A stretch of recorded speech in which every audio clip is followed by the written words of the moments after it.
What's up? What's up? What's up, y'all? This is Joey Womack, founder, CEO of Goodie Nation, coming to you with another dope episode with dope founders telling dope stories of Prequel, origin stories and inflection points. You're in for an absolute treat today as we have another set of recipients of the Google for Startups Black Founders Fund 3. So again, you're in for an absolute treat. And why do we tell origin stories here at Goodie Nation? It's because we believe relationships matter. Why? We found that the lack of connection between founders and those that are influential in business, particularly in tech, makes for a very difficult journey for these founders.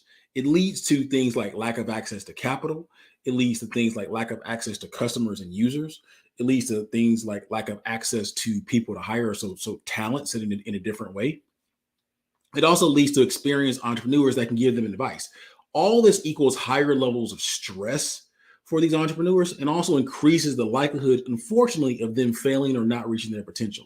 We call this lack of connection the relationship gap. So at Goodie Nation, we're focused on closing this relationship gap for diverse founders and social entrepreneurs from all backgrounds. And we believe that as you listen to their origin stories, that the journey about how they came to be, you'll start to see a little bit of yourself within them.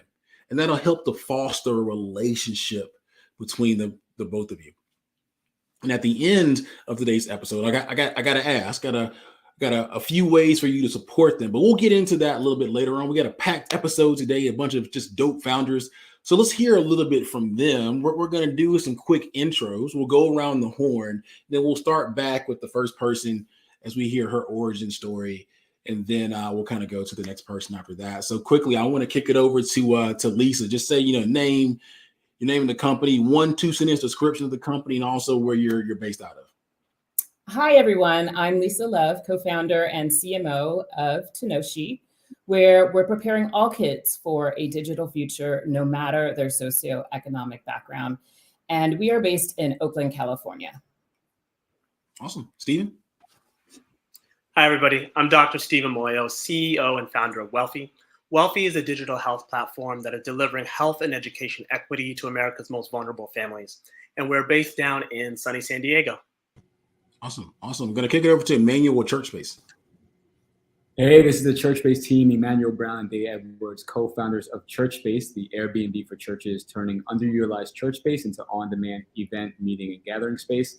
And howdy from Houston, Texas. Awesome. I'm going to kick it over now to Khiry. Hey everyone, so my name is Khiry Kemp. I'm the co-founder and COO of Oppti. We're an AI-enabled workforce development platform for high school and college students, and we are based right here out of LA. Awesome. Mariam? Hello everyone, my name is Mariam. I'm the CEO and co-founder of Kimoyo. We're helping companies around the world get user feedback from consumers in Africa, and we're based both out of Brooklyn, New York, and Lagos, Nigeria. Nice. And finally, Latoya. Hey everyone, I'm Latoya Tucciarone. I am the CEO and founder of Sustainable Home Goods. We are an ethical lifestyle brand with an emphasis on fair trade and ethically sourced home decor, as well as sustainable living products. And we are based out of Atlanta, Georgia. Awesome. So now I want to kick it over to Lisa for your origin story. Sure. So I guess you can say education technology is in my blood. My mom taught in the Los Angeles Unified School District for 50 years. She taught in South Central. And of course, growing up, I heard and saw the inequities in our education system. And also my dad, he was an engineer. He was actually one of the first Blacks to graduate from Purdue University's engineering school back in the 50s. So imagine the challenges he had growing up. And, I would say within the last decade, I've been really working with my mom, although she's retired now. I've been working with my mom very closely in going to market with some of the materials that she developed when she was teaching. She's very creative, and she developed a lot of materials for her students, again, in under-resourced communities that really resonated with them. So music or educational materials involving music and rhyme and really fun tools. And so the last 10 years, I've been really working with her to go to market with her materials. And so I would say the last 5 years, I actually ran into my co-founder at a pitch event. My co-founder, Brad Johnston, was pitching the Tanoshi computer. And, it targets 6 to 12-year-olds. And so when he pitched it, I was like, oh my gosh, it really resonated with me and what I was doing and working with my mom. And so I went up to him and I said, hey, told him what I was doing, working with my mom on developing materials. I think this would be a great fit for the computer. And so, we met and we talked and, I guess kind of the rest is history. It's been 5 years that we've been working together since. And so that's kind of how I started. And the beauty with working with Brad too, is that he has the same story. His mom was an educator in under-resourced communities. And so we really had that, we really bonded because we grew up kind of both thinking along the same lines, and that we really there's this, definitely a relationship gap as far as founders, Black founders, but there's also this learning gap and this digital divide. And so, we just, we teamed up together and started Tanoshi, where we launched our first product in 2018, the Tanoshi 2-in-1 computer. And again, targeting underserved communities, especially Black and Brown communities and girls. So that's how we started. Awesome. So in the previous episode, a founder got his start from a pitch competition as well. So again, I just love the very interesting moments like that. So again, if someone wants to, buy a Tanoshi or do business with you all, how do they get in contact or find out more about the company? Yeah, definitely. You can go to our website. It's tanoshi.com. So you can definitely reach us there. Awesome. Cool. Well, next up, we want to kick it over to Steven. Steven, what's your origin story, good sir? Absolutely. For us here at Welfie, Welfie is founded by 2 Black immigrant physicians who trained at Hopkins and Harvard. So it's from our personal as well as professional experience that we've seen the impact of health inequity on families, and particularly families of color. For me, personally, when I was a resident at the Johns Hopkins Hospital, I cared for this African-American man who'd come into our emergency department with this really bad diabetic foot infection. And it turns out he'd known about his diabetes for 10 years. And when I asked him what had happened, because it had gotten really bad and how did it get this bad, he simply said, "Doc, I didn't know that this could happen and I couldn't afford the care." And it really was an instance where it was really clear for me that lack of health education and lack of access to care was literally costing this man life or limb. And in that moment, I had to look him in the eye and tell him that he was going to lose his foot. And it's when I got up after explaining the surgery to him that his daughter, who was at bedside, actually grabbed me by the arm and asked how we could have stopped this from happening. I was in residency at that time, and his daughter was actually about the same age as me. And I realized quickly that to stop this from happening, we had to reach him and his family maybe 5 or even 10 years before that. And it really sparked this idea about how we could do better health education and outreach to families actually through K-12 schools. And that's the work that we're doing now at Welfie. I took this idea with me as I moved from Baltimore to San Diego and started actually working at community health fairs and showing up there to start educating kids and families. And I rapidly realized that it wasn't enough. To have the scale and impact that I wanted to have on our communities, we needed to do more. And so that's when I reached out to my co-founders. One of my co-founders is a Harvard-trained pediatrician and master's of public health from Harvard. And I've actually known Neka for over 20 years. Her and I were freshmen together at McGill University. And my other co-founder, Susan McLennan, is an Emmy Award-winning content creator for kids. And so our sort of joint origin story and where we go from here as an inflection point is really impacting health education and access to care in K-12 school districts by bringing this mix of education, entertainment, as well as this insight into public health and health to impact health and wellness. For me, this is a bit of a full circle moment. I was born in Zambia. I moved to the UK when I was young and then Canada. And I've always had this global perspective to how I've wanted to impact the world. And what we're seeing now in healthcare is this transition to the community health worker, behavioral health care, behavioral health workers, being a frontline individual in the fight against these public health issues, whether they're COVID-19, mental health, or even obesity, diabetes, and heart health as well. And so we're really trying to empower that person in their community to impact the families that we care about, because we know that families trust their community members. They want to see physicians, nurses, and community health workers that are representative of their communities. And we're trying to bring all of that to bear with what we're doing right now. Man, that's powerful. That's powerful. That's powerful, brother. Okay. How can people get in contact with you if they want to, be down, support, anything like that? Absolutely.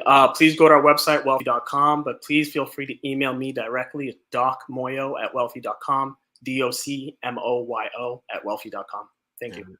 There it is. So now let's go over to the Churchspace team. Day, I'm gonna try to kick it to you. How'd you get here? Such a loaded question. So both my co-founder and I, we both come from families of church leaders. Me, myself, I witnessed my mom launch a church from the living room of our family home to me, which was super exciting to watch. But I realized the moment we launched the church at the age of 16, helping my family do that, we begin to actually lose everything. Within a matter of a span of a year, I witnessed us, a family of 6, move from our nice suburban home into a 1-bedroom apartment on the other side of town in Austin, Texas. And then from there, I witnessed my dad give my mom the ultimatum of, it's either going to be me, your family, or the church. But my mom was someone who truly believed in the impact that people could have in their community. And she fought for her church. And then within a matter of a few months, my mom actually had a heart attack in which she passed away. So seeing the transition of launching the church and then losing everything has always been something that kind of stuck with me. And then in college, after college, I launched a PR firm. For some reason, churches were drawn to my PR firms. I represented a lot of churches. And then I realized that I saw a lot of the same stress factors and they weren't paying on time. And I realized that they had the same issue that we had. They had a building, a church building that was helping their community. However, it was draining them financially. So that's how Churchspace was launched. And then from there, I met my co-founder, Emmanuel. I'll let you take it from here. Cool, thanks, Day. Day and I have this really aligned, powerful origin story where both of our parents were pastors, and we grew up witnessing them launching churches. So for me, my parents unsuccessfully launched a church that was basically over before it ever got started, and had to take out a second mortgage against our home, making really tough financial decisions against church versus family for a building that was practically empty 80% of the week for a maximum of 12 to 10 people on any given day, right? So Day and I quickly realized early in the pandemic that we not just had a powerful parallel origin story, but we have these compatible superpowers as founders. And that's what brings us to that inflection point today of building Churchspace and giving pastors and church leaders and communities the resource and the tool that we wish that our parents always had. No, that's dope. That's dope. Okay, so if I'm a church or I want to support or anything like that, how can they get in contact with you all? Yeah, so there are a few ways, right? As a two-side marketplace, we have the church on one end, and then we also have users that can book Churchspace for literally anything. So we see things like podcasts, Boy Scout meetings, kitchen and co-working space for local chefs and caterers and small business owners. So regardless of what side of the marketplace that you're on, you can visit bookchurchspace.com. You can sign up, you can refer a church, and we're actively raising as well. So if you're an investor, you can contact us at day@bookchurchspace.com or Emmanuel@bookchurchspace.com. There it is. So I don't know if we're seeing some potential intersection points. I feel like there's some type of intersection point between Tanoshi and Welfie and Churchspace and so on and so forth. And another one may come up later. We'll see. But dope stuff. Okay, so Khiry, love to hear how you got here, sir. What's that origin story? All right. So thanks, Joey. And of course, thanks. It's just great hearing about the other teams. So my story starts at UCLA, and I was mentoring students with my buddy Weston, who went to USC. So we had that rivalry there, but we were just doing it for the kids, just helping them kind of get ahead in any way that we could.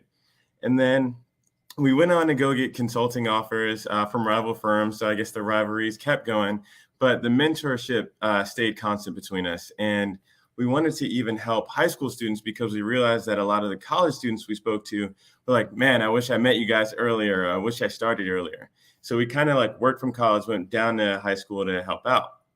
And also simultaneously, we realized that companies were asking students for, I guess, earlier experience, right? Like to get a big time internship, they wanted you to already have an internship on your resume. And so we realized that it was just kind of, moving earlier and earlier in the pipeline. And so we said, all right, let's do something here. So it was around this time that me and Weston became co-founders, and we started at just one high school in SoCal. And this was basically just a spreadsheet that we put together to say, hey, let's find all the internships that we can and share them with students and see if it's helpful.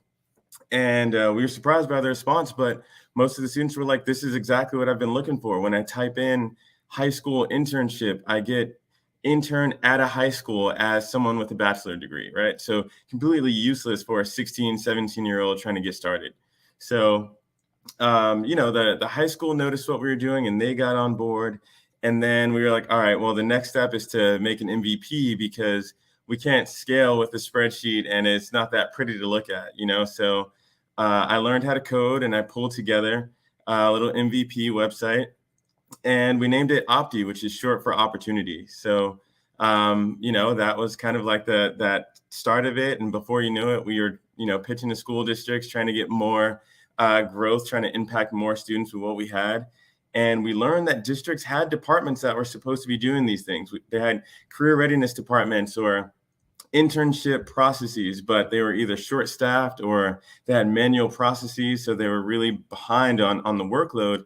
And only about 1% of their students were getting internships. So we said, all right, well, this is crazy. Like, maybe other states or cities have figured it out. So this part now is kind of fun, but we went on a 3-month road trip to 48 states. And we went to go meet with districts, local government, corporations, anybody that we could to help try to bridge this internship gap, as we started to call it. And we found that nobody had solved this problem. This is like 2019 and, right before the world shut down, I guess, with COVID. But we found that 77% of students wanted internships and only 2% were getting them. And the ones that were getting them maybe because their parents knew somebody. But, there was just a disconnect, and it was really hard to pull it all together. So we said, all right, well, let's do what we can to solve this problem. And this road trip, we were pulling up to, districts in the Northeast even with no meeting scheduled, but we told them, hey, we drove from California. So, can we just talk to anybody for like 30 minutes and see if our solution is going to work for them? So it was cool. We really had to hustle, but we were sleeping in the car. We were showering in these gyms and just trying to make it happen. So long story short, we finished the road trip and, we increased sales. We kept growing the team. And when COVID came, we had to make this critical sort of adaptation, and we just went into virtual internships, and we never looked back. So the problem that we're solving, we realized is huge. We started even placing high school and college students directly in internships, right? And that was something that we realized we're going to need even more tech for, and sort of expanded the team by bringing on 2 more co-founders. So we brought on James, who's got a lot of technical experience. We brought on Jessica as well. So, as the 4 of us kind of doing whatever we could. And now, Joey, we're backed by Google for Startups now, tied in with Goodie Nation. And I guess our biggest call to action right now is we're looking for other Fortune 1000 companies, I guess, that want to partner with us and help bring these internships to folks that, otherwise wouldn't have that kind of experience at such an early step in their career. So that's our story. Awesome. Okay, so a few things. One, man, amazing grit, resilience, tenacity, sleeping in cars and stuff like that. To a previous episode, it was like Michigan versus Michigan State. So I love to hear the versus UCLA part as well. So again, if they're a Fortune 1000 company out there, how can they get in contact with you? Yeah, great question. So my name, Khiry Kemp, and the email is at getoppti.com, GETOPPTI.com. Awesome. Good stuff, sir. Let's hook it over next to Mariam for her origin story. Awesome. Thank you, Joey. And I just got to say, just adding on, the stories here are freaking amazing. I'm honored to be amongst all of you all. My story really kind of starts with product design. So I'm often asked, how did a product designer get into the research space? And generally, product design, and when you're doing any type of design development, research is integral to that process. So I've been a product designer, self-taught. Instead of going to class in college, I actually just started learning how to do UI UX design. It was just kind of starting at that period. And I remember I decided to pick up my bags, and never been to San Francisco, but I saw that all the great designers at the time were out there. And I basically moved cross country right after college. And I think the furthest west at that point I'd ever been was Pennsylvania. So moving from New York all the way to California was a pretty big deal for me. And I pretty much just immersed myself in design. I got my first job out there doing product design. And then I eventually ended up actually in 2 years' time leading our cross-functional research and design team, which is the first time I experienced the impact of research in the whole product development cycle. In general, when you're looking for research participants, it can take generally 2 to 3 days, depending on any platform that you use, or upwards to 2 or 3 weeks within the US. So that I state that because after my job at my first company, it was a small startup called Inflection. And I decided to switch over to a bigger company, and I ended up being a lead designer at Netflix, where I was working on our user acquisition and our growth team. And seeing research done at that scale really exposed me to a lot of the, I should say, inclusivity issues that happen within research, specifically when you're trying to work with companies and work with consumers within Africa. I'm of Nigerian descent, so I really feel this point pretty acutely. And I remember we were expanding into actually Nigeria, and we were looking to conduct research there. And the process, instead of taking a few days or maybe even a few weeks, actually ended up taking a few months. And in particular, I felt this because we were finding that to try to get users and to try to get consumers out there, any of the research companies that we generally use were not servicing the market. This is not anything people on this are probably not used to. Usually, if people of color and communities of color are generally underserved. So I wasn't shocked to hear that. What I was shocked to hear, though, was generally how much people paid for this type of research. What I found out actually was by how I met my co-founder. So again, because I'm a product designer by trade, I wanted to see how we can get more product designers that look like me, that are of African or African American descent, into this field. And so my co-founder and I actually met over Twitter. I slid into his DMs because I was just looking for more Black designers and more African designers. He's actually based in Lagos, Nigeria. He ended up leading the biggest design community out there. And so he was one of the first people I reached out to. We met in person maybe 2 years after that. And I told him, hey, how can we get more people to be designers across the world?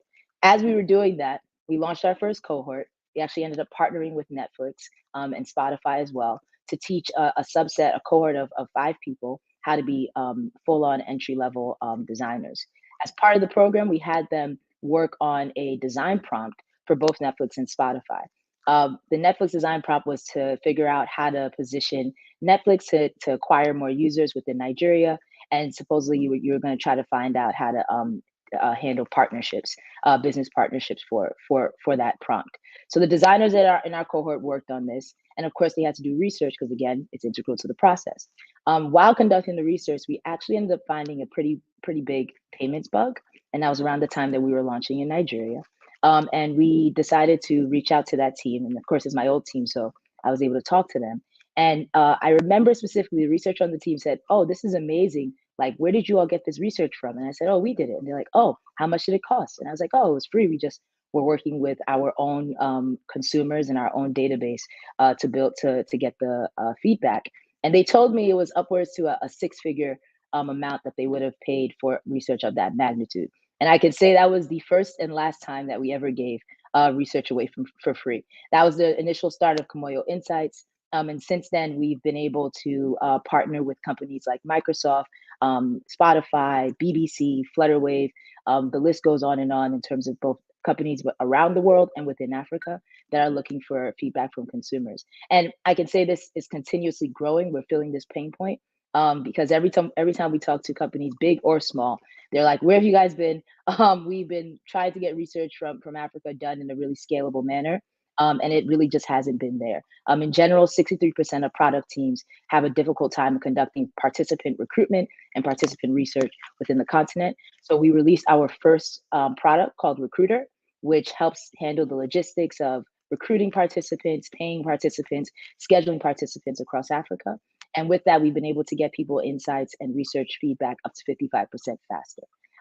So I'm really excited that we've been able to have this growth and continued growth, and I'm excited to be on that journey as Africa as a continent continues to grow. I should leave off on this fun fact. Africa is experiencing one of the fastest GDP growths in the world. So you all should come along for the ride if you're looking for an opportunity to invest in the continent. So first of all, so amazing on a number of different levels, right? But the first, I love the co-founder via Twitter DMs one. Two, I love the part about the first and last time you did something for free. I get it. I love it. I love the company overall. I love the concept. Again, if people want to invest in Africa, if they want to, work with you all, how can they get in contact? Yeah, for sure. We're also actively raising our seed round. So please reach out to the team at KimoyoInsights.com. And you can always check us out at KimoyoInsights.com. Awesome. Or you can slide in Twitter DMs. There it is. Cool. So let's kick it over now to the final person, certainly not the least. Latoya, what's your origin story? Yeah, man, I feel like my origin story goes way back. I feel like my company is kind of a culmination of a good bit of my life story. So I was, the kid growing up in a house with African artifacts, singing Italian operas, just grew up in a home that loved culture. I was the president of the international club in high school. But it really, and given amazing opportunities to travel very early on in life. And so just always had a love for culture of the world, the peoples of the world. And, but it wasn't until 2014 that I got exposed to the business concept of fair trade. I had no clue what it was, hadn't heard of it. And the idea of seeking the good of the producers and the makers of the items that we buy, putting that as prominent as the consumers who are buying the products and putting that as high as the stakeholders or the investors. And I love this idea of a business model that focused on a win-win-win for everyone. And so I have the opportunity to begin working for a fair trade company and just learn so much. But there was this moment where I got to travel to Peru, and we're walking through the streets of Peru, and this particular company was a jewelry company. I actually often don't share this side of the story, but I remember walking with this woman, and I just remember thinking or telling her, I was like, wow, it'd be so beautiful if in the catalogs for our products, we were showcasing the models reflecting the countries that the jewelry or pieces are made from. So like Peruvian models are showcasing Peruvian jewelry and bags.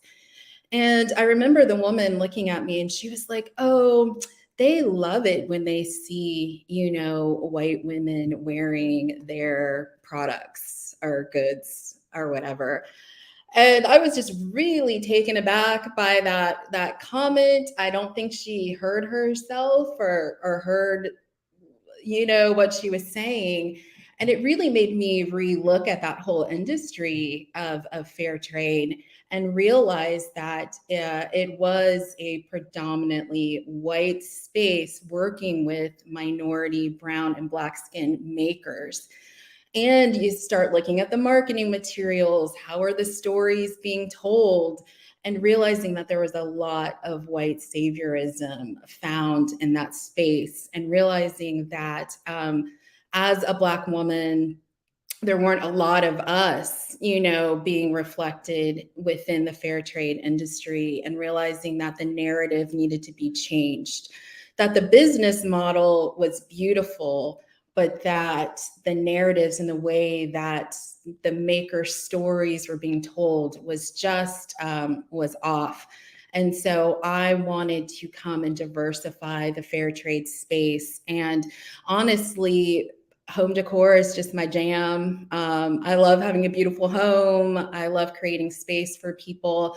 And when I looked on the retail landscape, I saw that there was a huge opening to create a space for people to shop ethically for their homes, and to create an amazing economic platform for makers all over the world.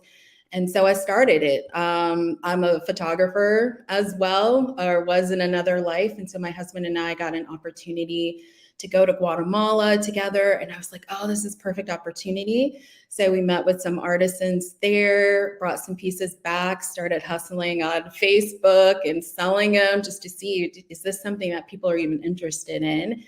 And they were, and things just kind of grew from there. And around 2018, I just had to really make a big decision of, is this a hobby, or do I want this to be a career? Do I want this to be an industry changing thing? And so decided to dive into it full time. And so here in Atlanta, there's only one kind of retail space I wanted to be in. And I did value brick and mortar because that gave me an opportunity to connect with my customers and to share the stories of the product. So I just wiggled myself into Ponce City Market. That's a story for another day. Started out in 163 square foot kiosk outside, worked that kiosk, and now we've got a 1,000-foot storefront space there. And then we just opened our second location last year in a wellness community called Serenbe. E-commerce has been growing tremendously for us, and really just wanting to change the narrative of fair trade to be one of celebration of culture, not, oh, look at the poor makers, but really changing the narrative there. And so that's kind of how it started. And we've been growing, and it's been a really amazing experience. And hope to continue to grow and diversify this space. Awesome. So yeah, we definitely got to get that story about going getting into Ponce City Market and stuff like that. Yes. One thing before I ask you how to get in contact, your story, your start and your experience, I think as a kid, and others in previous episodes reminds me, and hopefully this comes across the right way. I believe if you're out there watching, if you have kids or nieces, nephews, things of that nature, and you're experiencing, you're letting them experience different cultures and opportunities and stuff like this, like Latoya and the others of what their future looks like, right? When you expose young people to a lot of different things, they grow up and they take their experiences and they go on to do amazing things. So Latoya, how can people get in contact with you if they want to purchase or support or anything like that? Yeah. So like other people have said, we are seeking to raise and get connected with the impact investors, someone who is really looking to make their dollars stretch and the impact that they can have globally. But you can also find us online at yoursustainablehome.com, and you can follow us on Instagram at Sustainable Home Goods. Awesome.